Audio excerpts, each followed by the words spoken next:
cultural differences, individualism and collectivism. The many cultures of the world differ in a great variety of ways. One of the most interesting ways in which cultures vary is in the extent to which they are individualistic or collectivistic. An individualist society and a collectivist society are different in many ways. In an individualistic culture, each person tends to think of himself or herself in terms of his or her own characteristics and preferences, the things that make the person unique or different from others. In a collectivistic culture, each person tends to think of himself or herself in terms of his or her social relationships and roles, the things that make the person a part of a larger group, such as an extended family or an ethnic group. Another difference between individualist and collectivist cultures involves the tendency to help others. In an individualist society, people feel some obligation to help persons who share some group identity, such as their distant relatives or persons from the same town, but this obligation is not nearly as strong as in collectivist cultures. On the other hand, people in collectivist cultures tend to feel very little inclination to help other people who do not belong to their groups, whereas people in individualist cultures are more often willing to help others even if they do not belong to the same group. Another difference between individualist and collectivist cultures involves the relationship between people and the groups to which they belong. In an individualist culture, people usually join or leave groups when it is in their personal interest to do so. In a collectivist culture, people usually stay with one group for a long time. For example, people in individualist societies are more willing to quit their job and take a new job at another company. People in collectivist societies usually prefer to stay with one company throughout their career. Similarly, people in individualist countries usually get married for reasons of personal choice and are more likely to get divorced. However, people in collectivist societies usually get married according to the wishes of their relatives and are less likely to get divorced. Western countries, such as those of Western Europe and North America, are usually considered to be very individualist. However, not all individualist countries are similar in every way. For example, the individualism of the United States is viewed as more competitive than that of socialist countries such as Sweden. In contrast to Western countries, the countries of most parts of Asia and Africa are usually considered to be very collectivist.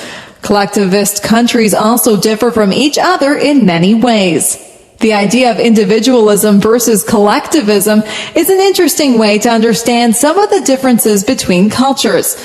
By learning about ideas like this, one can better appreciate the customs of other peoples. Sexual harassment.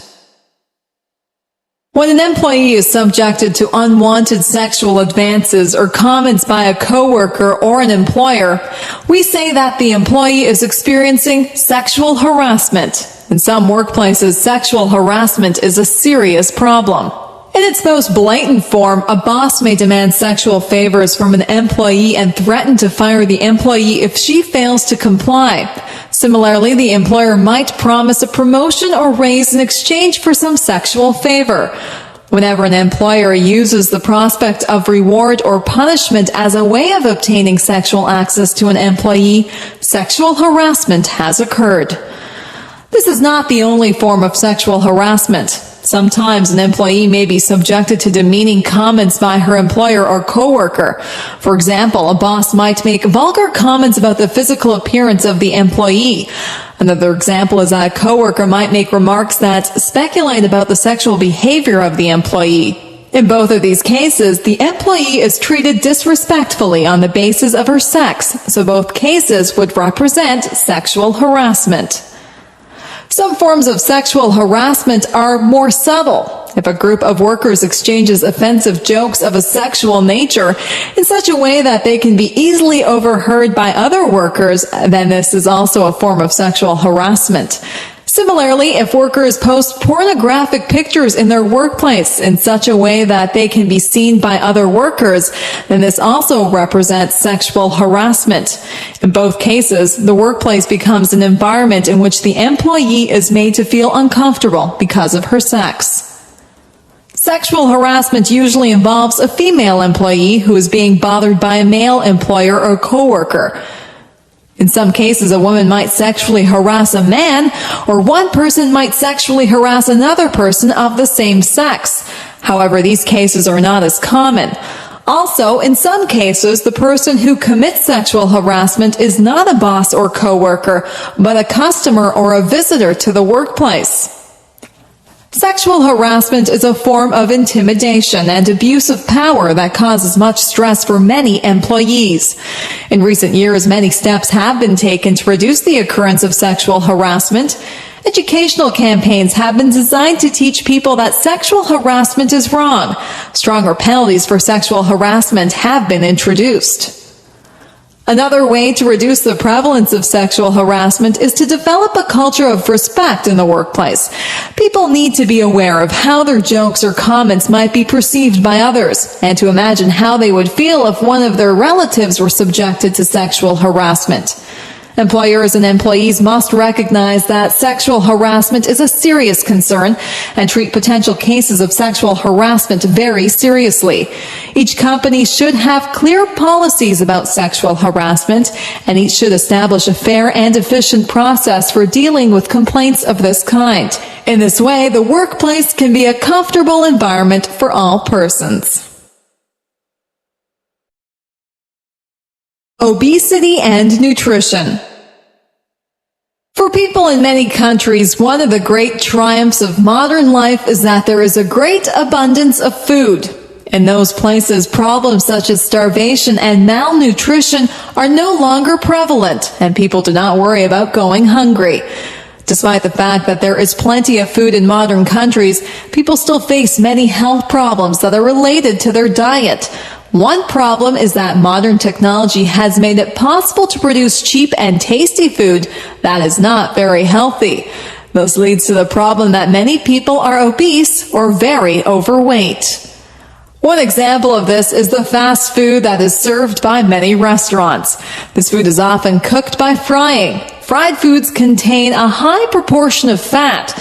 Also, fast food meals are often very large.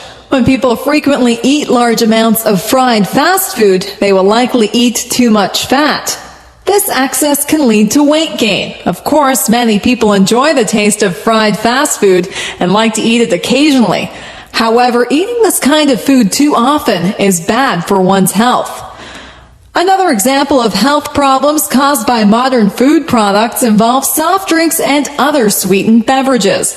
These drinks, sometimes called pop, have a sweet taste that many people enjoy on occasion. However, these drinks contain large amounts of sugar. When people drink soft drinks very frequently, they consume a great deal of sugar. This excess sugar can lead to weight gain. The weight gain that can result from consuming too much fast food and too many soft drinks can have several harmful effects. For example, people who are very obese have an increased risk of heart disease and of diabetes. Of course, fast food and soft drinks are not the only causes of obesity. Other eating habits may be involved, and so are lack of exercise and genetic factors. To avoid the health problems that are associated with obesity, it is important that one does not eat too much food. However, this does not mean that one should try to eat as little as possible. People need an adequate amount of food in order to stay healthy. Also, it is important to avoid new fad diets that become popular from time to time because these are often unsafe. Some of the diets that are recommended in popular books do not contain adequate amounts of nutrients, such as vitamins and minerals.